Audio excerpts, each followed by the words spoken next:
Guests are only in the middle because we're limited on space.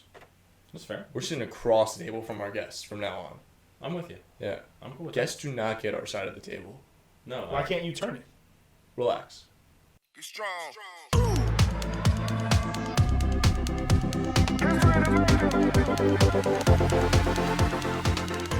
All right, everybody. Episode 9. I'm here with the Jersey Boys.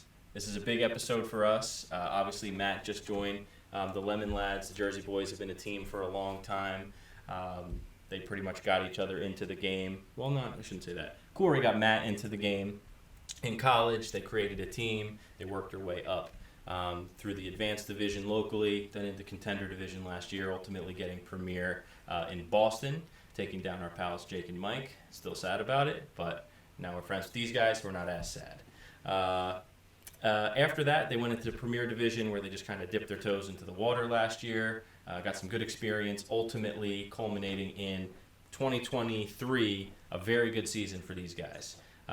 So we can go through a little bit of your guys' season because we've talked about it, Maddie, you and I have talked about it. Corey, if you could give me the Reader's Digest version of your 2023 season together, how would you put it? I think overall we did pretty good for our first full year premiere. I think we did pretty well. You know, we fell short our first tournament in Richmond. We didn't make the A bracket. We played one round in the B bracket to requal, and then we decided to watch our boys in the pro division play. After that, we just kept climbing. We made 2 quarters. Yes, we made quarters in Nova and Long Island. Before that, though, Atlanta, we fell short and lost in the round of 16 to Mermaid. That was a good loss, though. Yeah, it was a great loss. We played them well. Our best performance, I think, was the last one. Columbus. Honestly, we got matched up with Bad Combo. First game, we took them to 18. We had them at 18-17, and then Will went on tear, I think. And then second game, we kind of we were just messing around. I was trying to hit the ball as hard as I humanly could at Raul. It was a lot of fun. I actually landed a bunch of them, but they went about 2 inches above Raul's shoulder, which is clean on anybody else In the world? Right, yeah. So yeah, I liked how we played in Columbus. We took down CS in one game. That's a tough loss to CS too. I mean, it's we justified. And we didn't play well against CS really. He served very well against them. I didn't, and overall was not our best series at all. And then when we played Glitch, he was on another level, and I was playing pretty well too. He played his best in Columbus out of the whole season. You're not the first person to say that Maddie really showed up and played well, which is good. That's awesome. So Columbus essentially was the last tournament. Was it the last tournament that you see you guys doing together this year, STS-wise and beyond? Championship. We have a championship. Oh, you are running the championship locked in? Yeah. Okay. Do you have any goals for the championship? Obviously, you're going to have some of those top dogs out. You know what I mean? Do you say, oh, well, I want to win the championship. That'd be sick. Cool. Right. We saw Justin and Addy won the championship last year. Glizzy came in second. Mm-hmm. I don't think... Evasive was third? Evasive was third? I don't know. I think they were up. Yeah. I mean, these are 3 teams that have all leveled up, and I think their performance in 2022 would then... I think we might be a little better than what they were last year. Retrospectively. Yeah. Because Yes. we can compete with them now, and they're making waves and making names for themselves.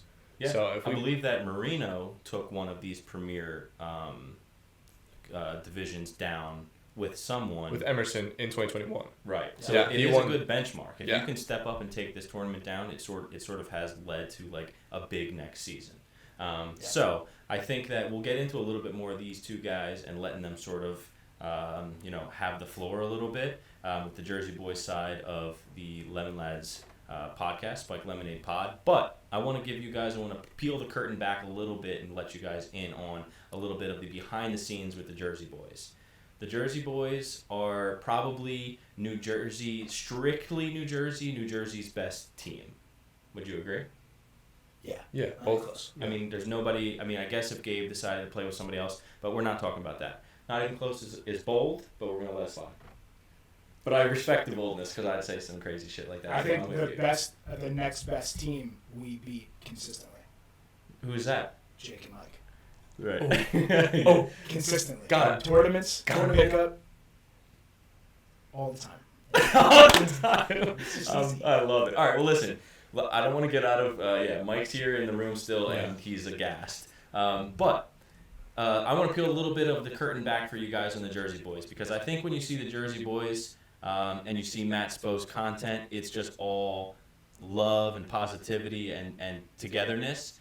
These guys are like two brothers that battle, and when they're not around each other, they're absolutely ruthless talking about how the other one's complete ass. So we're gonna peel the curtain back on these two guys because how like competitive they are, but they're also critical of each other's games. I've heard from both of them within like the past 72 hours that I can't stand the other. I'll never play with them again. But in the past 24 hours, I've heard from both of them.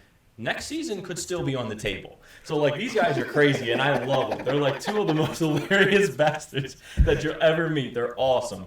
And I wanted to just open it up right now here because why not? Matt, I want you to go first. 2024, give me a 1 to 100 percentage. What do the Jersey Boys, their chances of playing together in 2024 as a team and running it back? I don't want to throw a number on it, but I guess it's going to depend on how we overall do in the championship. I think that's what I'm going to be looking at. I really want to see how we finish the season, how we can finish strong. I'm not going to say it's out of the picture, but I'm not going to say it's 100%. So you're saying that the championships is the litmus test for if 2024 is doable. So you're essentially saying if you guys go there and underachieve, that would be enough for you to say, I want to run 2024 with someone else. I think we already know that, like, me and Corey can stay together and we will still make waves in the premier bracket next year. Mm-hmm. But I think it's also just seeing how we play, and it comes down to what each individual person wants. Because we've been together since day one. It's kind of like we don't really know anything else. So I don't think it's bad to test the waters. Yeah. So it's going to, like, we matched up a few times this season, which is, like, different from us for any other season. We've never matched up before this season, and it's nice playing with other people. But then you kind of realize it's like, wow, me and this guy don't click. And it's like, if me and Corey would have just been in the right spots versus I need to learn this guy and I need to play to this guy. Right. It's kind of a new game. Right. So I guess championship comes, see how we play, and it'll be go from there. Yeah. All right, don't say too much. Corey, you're up for me. Talk to me. If you don't want to feel comfortable with the percentage, screw the percentage. Talk to me about your views on the potential for Jersey Boys running it back 2024. At this point, I would say it's probably 50-50 on my end. I have a feeling that it's going to grow, to not be mushy and weird. Like, next year, if I make pro, I want to do it with him. I really don't want to do it with anybody else. I really want to do it with Matt. But that being said, I'm assuming both of us have conditions for each other that we have to meet in order to play with each other next year. I know I do. So I'm thinking less on how we do in the championship. Honestly, if we lose the first round of the championship, doesn't really matter to me. I'm thinking more what we're looking like when, like, January, February rolls around. See how we feel then. There's also the thought of that might be too late to find another partner, but I think that would be ideal for me. Okay. In my mind. Okay. I think that, it's pretty well put. I know I like to bust their chops a little bit, but if you really peel back the curtain totally and you really get to know both of these guys, you know that at the end of the day, they do love the heck out of each other. And when you love each other that much, you can feel comfortable almost like bashing each other a little bit more than you would someone you don't feel totally comfortable with. They make a hell of a team, and a little bit of, like, the way that they butt heads and are so competitive with each other and are willing to be like, dude, what the hell? Like, I needed you there. Like, not all partners are willing to have that with each other. They do have it, which is nice. So would I like to see you guys play next season together? I kind of would. But it's obviously both of your decisions. if you both match up, I think you're going to have a kick-ass season either way. I think pro as a potential aspiration and a goal for next year is achievable, whether it's together or whether it's not.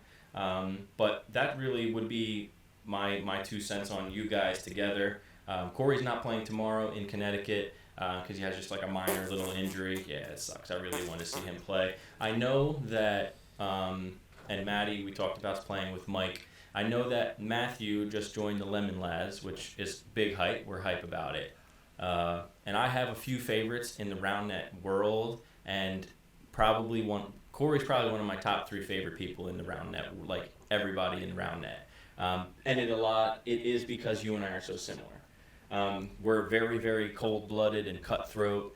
If we ever played together on the same team, which ultimately we will, we're going to be, I don't know if toxic's the word, but we're going to run people off the court, ring, circle, whatever you want to call it, with really, really high-powered serves and a lot of shit talk. I'm getting goosebumps just thinking about it. Yeah, no. It just sounds fun, and we're probably going to... we're going to make some people cry. Yeah, it could be some tears. We bring out, like, the best in each other, which oftentimes other people see as us bring out the worst in each other, but we just bring out our true selves sometimes. So it's great. So while we have Corey here, because like I've talked about, he's one of my favorite people in RoundNet. He's also one of my favorite players to watch. His energy, his serving prowess, how he can literally make people be dancing side to side. I love it. I wanted to pick your brain a little bit on the pro division. So we're gonna cut right to the heart and soul of New Jersey RoundNet, which is Gabe Finocchi. Do you think that Gabe Finocchi and Fred have a chance to upset, surprise everyone, and win the championships in Philadelphia this year? They definitely have a chance. You know, they both have to show up. They beat Rogue in the 3rd place game in Columbus, and it wasn't like a throwaway game. Both Rogue was not trying to lose that game, and they lost in 2. They were able to do it. Earlier in the season, Judgment Day took them to 3 in the semis in Richmond. Yes, it was. Semis. Mm-hmm. I think anything could happen. I mean, Rogue is the team to beat. You know, Judgment Day has lost to other teams though, so it's not like it's just Rogue and Judgment Day. I have no idea what is going to happen. I do think that Judgment Day can take it. You know, if Gabe can get over this round of 16 curse he has. Believe in the curse? It's the curse. You know, he had a pretty good their team last year was, you know, Max and him. They played extremely well together. Yeah. You know, there's so many things to talk about last year with the conditions of the field. If you weren't there, the wind was terrible. There's a clip that the Jersey boys have against, I think it was Addison and Barr, where I'm running down a ball and I'm running like a headless chicken. Like really? It's bouncing around in the air and I have no clue what's going on. So yeah, it was terrible. But he's lost 2 years in a row in the round of 16 as arguably the best player in the world those 2 years. So, you know, it could be a curse. I don't know, but Gabe needs to. I think Gabe is going to break that curse this year. Fred will not let that happen. No, absolutely not. I agree. Do you sign up to the idea that Fred has underachieved this season? Yes, absolutely. I think he has. I think he knows he has. He hasn't played terribly, but I do think that Fred is not the banger he was last year. Like, Fred had ice in his veins last year. He came out swinging. You know, Fred had some injury issues in the beginning of the year, which did not help at all. You know, everybody knows Fred is the fastest serve in the world. You know, I don't think he has that this year. He's still a very solid player. Fred flies around in defense. He's pretty solid everywhere else in the game. You know, other than that, he doesn't have a left hand, but not a lot of people have a left hand, so that's not that big of a deal. Fred is so good at hitting that he doesn't need a left hand. He has the ability to use that backhand in any way that anybody would use a left hand. So yes, I think he has underachieved, but you know, he's not a bad player. Yeah. Speaking on Fred underperforming, we have there was word right after the Salt Lake City Major that broke loose that Corey Weiss is better than Fred. I didn't say this. There was a text message. I didn't say this. I can pull it up that I didn't say anything first, but I got a text from our buddy Tommy Hoffman, and the second I said that name, everybody understands what happened. Tommy says some of the most craziest shit I've ever heard. It just comes out of him. He's nuts. And I think he gets that from you. I got a text, I think he's hanging around Corey too much. Maybe. But it's not. I'm not as bad as Tommy is. Tommy is off the walls. But yeah, he's funny. He texts me after the Salt Lake City major, and he's like, "You're better than Fred." That was. He goes, "You're better than Fred." That was pitiful. That's crazy. And I'm like, I've said some hot takes about people who I'm better than that we're not getting into, but. Why? But I am nowhere near Fred, and I want that to be known, that I am aware that I am not better than Fred. But that was one of the funniest things I've ever gotten in the text message. That's awesome. I think that I think if he had to break down his game, he'd also say that the Salt Lake City final was poor, and we were all rooting for Gabe. So I think I even had a few moments of weakness where I was just like, "What's this freaking guy doing, man?" But at the end of the day, he's a stud. So it's just one game over the course of a whole day. And people talk about the Salt Lake City finals and are critical of him. I watched them play bad combo in the semifinals with you guys after we were done, and he was getting touches on everything. His defense, which leads to more of a tracker style and off the net, they were hitting into him in perfect position. So as critical as they were of him in the finals, if you roll back the footage from the semifinals, Fred was a rock. So who cares? We can talk about other stuff, but the Fred the shitting on Fred stuff, I do think he's underachieved to some level, but then they also have been in a semifinal, right? At least in every single tournament they've played this year. They podiumed at every tournament. Every tournament. So it's just we're splitting hairs here with this. It's getting kind of crazy. Yeah. He's still a top tier player by all means. Yeah. I think people have expected so much more of him this season. That's where is this Fred that we know and love? Yeah. And he shows up every once in a while, but there's other times where it's just this isn't Fred. Yeah. And I think we also are a little more critical because of how good friends we are with Gabe. 100%. But I don't think any other perspectives would really say as bad as we're saying it. No, I don't think so either. All love to Fred. He's an amazing player. Not trying to do anything like that. But in terms of he knows how good he is, he doesn't care. No. Can you do me a favor? Do you have your phone on you? Yeah. Could you pull up for me the Instagram post that Kieran and I put together where we put together a top 20 list? 100%. It's on the Spiked Lemonade Pod Instagram. Yep. What I'm going to do is once you pull it up, I'm going to come up with a team name. You guys are both going to get a chance to answer. I'm going to say the team name, and then I'm going to need you both to answer. We'll go Matt first, Corey second. Could you guys beat this team? Top 20 teams. Here we go. Wait. Beat them in a game? No, in a series. In a series, and we'll put it just for the arbitrariness, I don't know what that word would be. But just for the sake of argument here, it's the round of 16 in the tournament. In any tournament you'd like. Yeah. So you've been through a little bit of the day. It's not pool play game 1. It's round of 16. You're warm, but you're also not exhausted because you're in the semifinals. Lazy. Yeah. Yes. Tube stakes. Who's that? Yeah. That's Emerson. It's Emerson, yeah. Oh, is that Emerson and Skyler? I think so. I think so. Yes. Good. How about the team we'll see tomorrow? The Prince. Yes. We've beaten them in a game before in Montreal, and then we went to 3 with them last year. I don't even know how we lost to them, to be honest, but we did. But yes, we haven't seen them this year, though. We haven't. We've both grown so much, so we've known. And they could have too. Yeah. I know I've heard Max has been insane this year, Max Prince. Yeah, and we talked about it a little bit this week when we recorded. Their team name is just so bad. Fall damage. Yes. Oh, you're supposed to go first. Yeah. That's a tough one. I'm 50-50 on that one. It depends, because I've played Chris when he's been not on, and I've seen Tyler when he's on. Yeah. I guess it just depends on the day on that one. I'm gonna give him. You're going to say that one maybe that's more a of a coin 50-50. toss. That's a coin toss. I And feel you're like saying yes. I'll agree with that. we could take him to 3. I'll agree with that. I think, yeah. Yeah. Perfect. This one's going to hit close to home for both of you boys, and I don't know if it's going to affect your answer. Hilltop.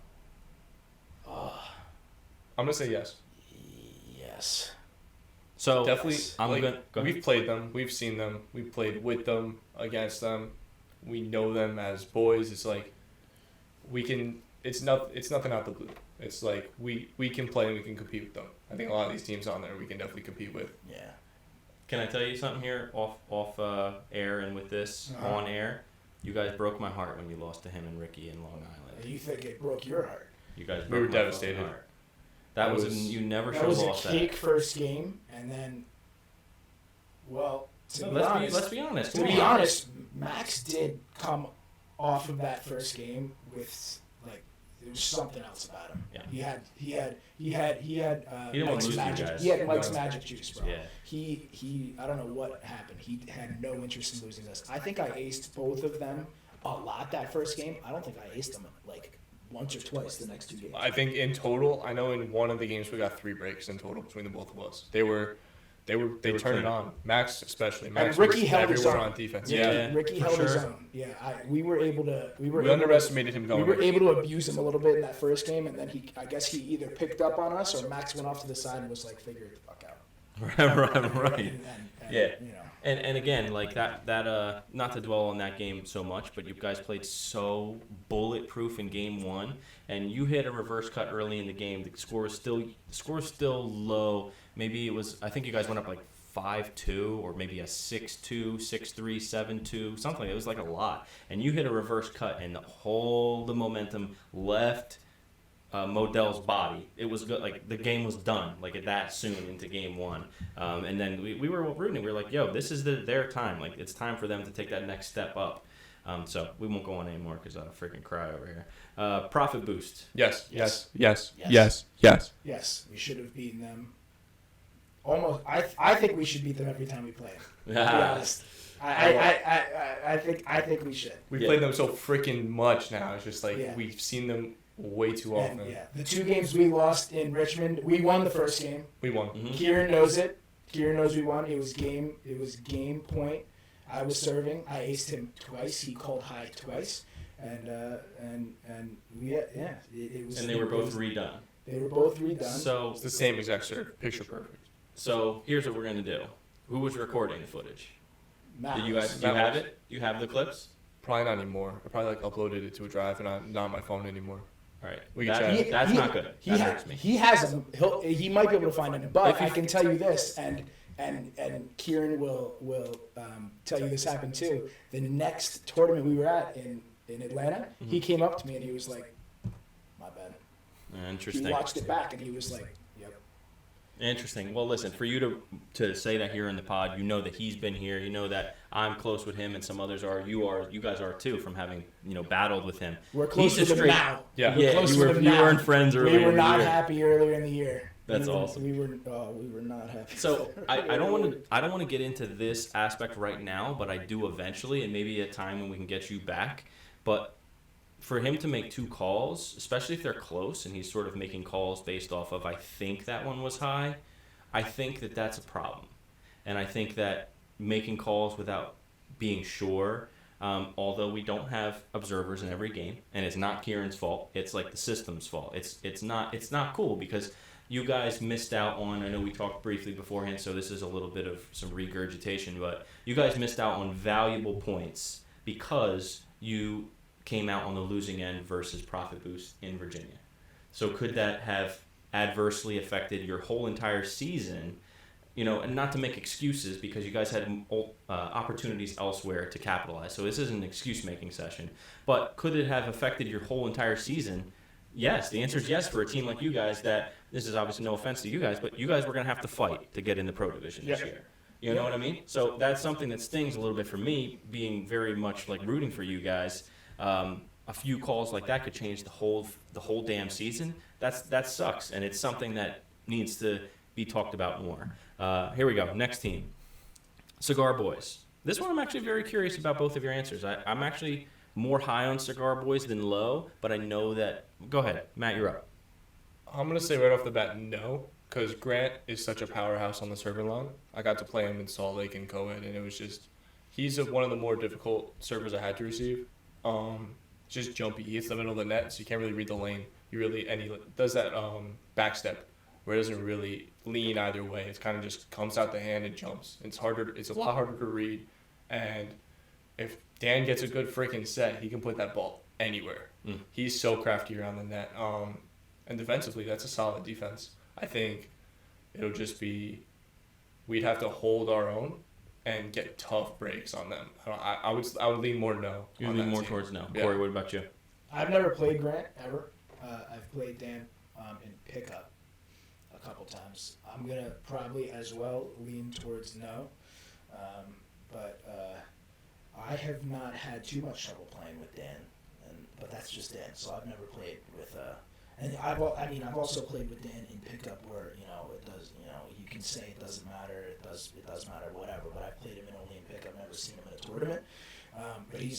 But Grant is also his partner that they have chemistry with. So I'm gonna say no with Cigar Boys because yeah. I'm with you. And the only counter I'd say with you and Grant probably being the two strongest servers on the net, he also would have no read on you either. You know what I'm saying? But I like the answer. I probably would lean towards no, but I think you guys would win a game. I don't think it would be a 2-0 pop.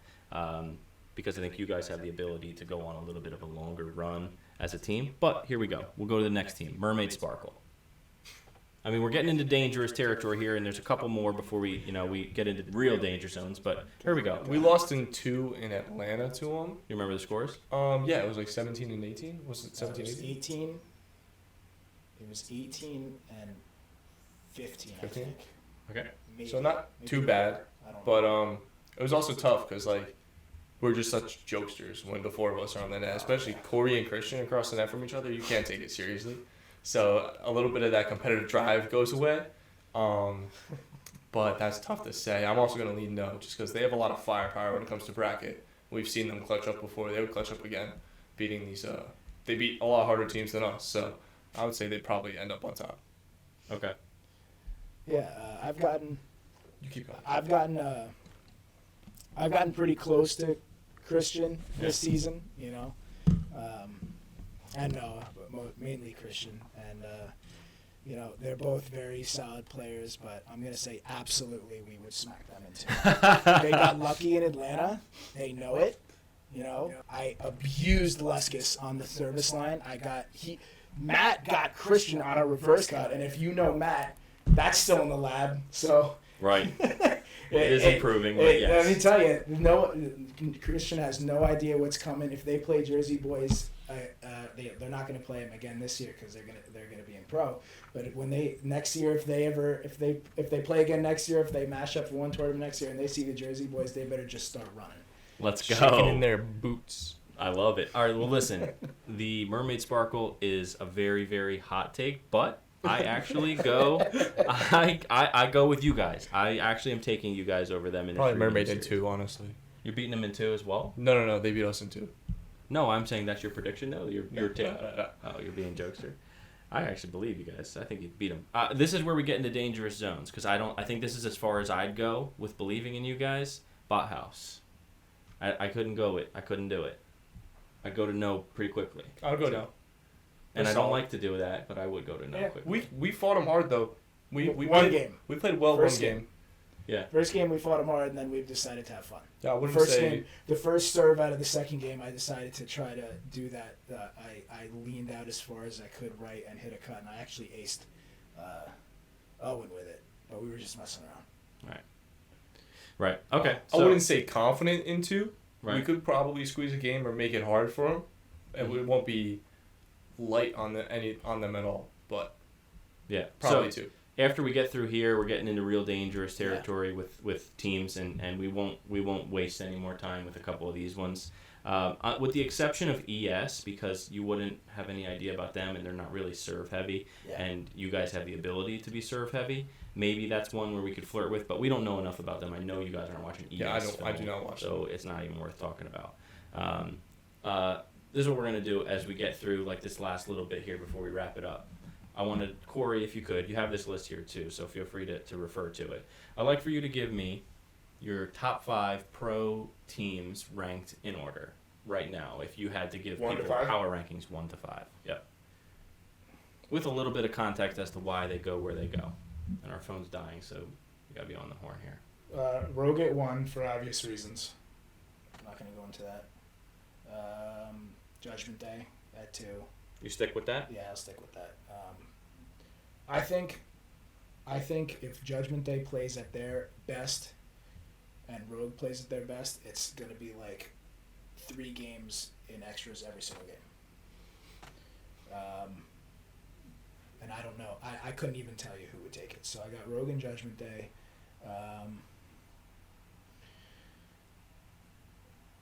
I'd probably have to put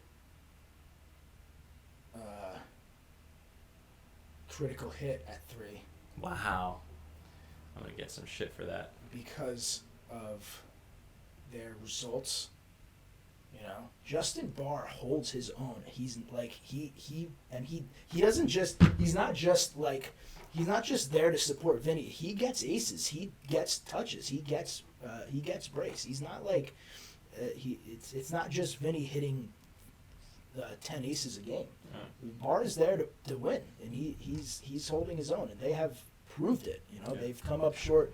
They came up short in what's it called? They came up short in where was I? Bang. They came up short in Bang, And like, it was in so Columbus. close, and that killed me Why? because I was rooting for Critical Hit. You know, Dang.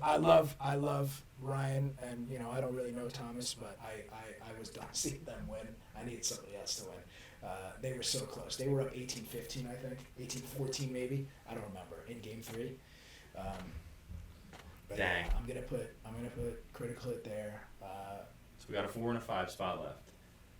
I'll probably put Spotless at 4, just because, you know, they're both extremely clean players. Bondi has made me his bitch twice now this season. What was that score of that first 15 co-ed? 15 to 2. 15 to 2. Oh, that was co-ed. 15 to 2, and then he beat Jersey Boys 21 to 5. Let's not talk about that one. I can't. We I were- can't. Listen, I don't think I'm that bad of a serve receiver. Right. I honestly think I play pickup with Gabe all the time, so this is probably not the best example, but I receive Gabe very well. I would say I receive a lot of pros pretty well. I cannot, for the life of me, figure out how to receive Joe. Gotcha. It's I can't figure it out. I'm gonna put this on record.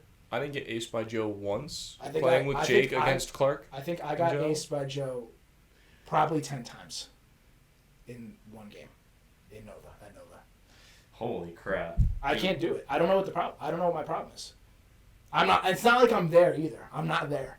I Yeah. can't figure it out with Joe. I can't. I Uh, don't know what the problem a is. little bit more of you and I being similar beings. I had a very, very tough time with him when I played co-ed against him in Virginia at the beginning of this tournament. I think I got aced by him a similar amount of times. I think the number was actually 7, but it was maybe not 7, maybe 6, but it was a game to 15, so it's even worse.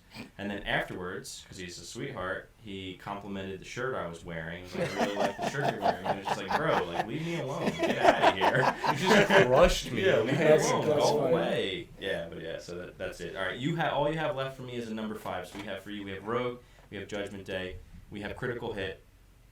In 4, we have Spotless, and who do you have in 5? In system. I was thinking that was what was That's just they're very clean. You know, Bozak. I think Bozak is underrated in the round net world, even though everyone thinks he's nuts. I still think he thinks. I still You think, think he's underrated with how people talk about him. I see Bozak as potentially a top 5 player in the world. I'm glad you said that. We're gonna do a top 10 player in the world list in the next episode, and yeah, I'm with you. I share a similar thought process.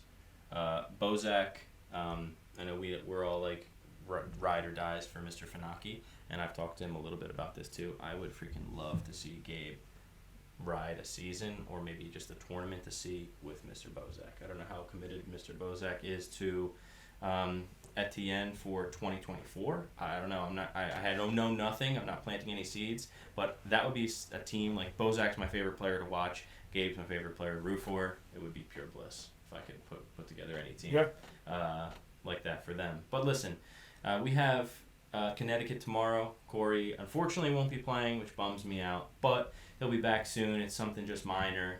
He'll definitely be playing at the championship and beyond. These guys have a lot to think about with the Jersey Boys decisions 2024. Is it a go? Is it not a go? So stay tuned for that. We'll obviously get to dive in and break that down more as more things happen. But yeah, it's been a blast, and I'm hyped to have you on. I want to have you on more and more often when we talk about some like hot button topics and things in the game that are slightly controversial, because like I said, you and I align here, and I like to, you bring out like something to me that gets me fired up. The hottest of takes get brought out when you two are on the same table. Yeah, for sure. And he and I have been now together playing in NJR for roughly like 15 months. It's like a little over a year. It's like a relationship, about 15 months. And he and I have played, I think, maybe together 13 or 14 games of pickup. Not only have we never lost, but we've never been in a game that has been relatively close. That is facts. Yeah, it is. We have not played nobodies. And no, we really haven't. We've played a lot of good players, man. So that's why I'm excited. I think we beat up on Mike and Jake one time too, pretty bad. Yeah, that the footage is on the Instagram. I think that's a pretty cold take, actually. It's a cold one. That's a cold one. Yeah, but Matt wasn't trying. Jake wasn't trying. We always get that from people. It's like, but what happens is we play so well and jump on you so fast that people just revert to, we're not trying. So it happens. It's just like favorite line, those two. Yeah, we're both nuts, so don't mind us. We're great. So yeah, we're gonna end the pod there. This is Spike Lemonade Pod episode. Maddie, help me. This one's 9. Episode 9, coming to you from Connecticut here in a musky motel, man, but we're doing the damn thing. Corey Weiss, Jersey Boys. You'll find out more soon. Stay tuned. Appreciate you, bro. Thanks for coming on. Thanks for coming on. Later. See ya.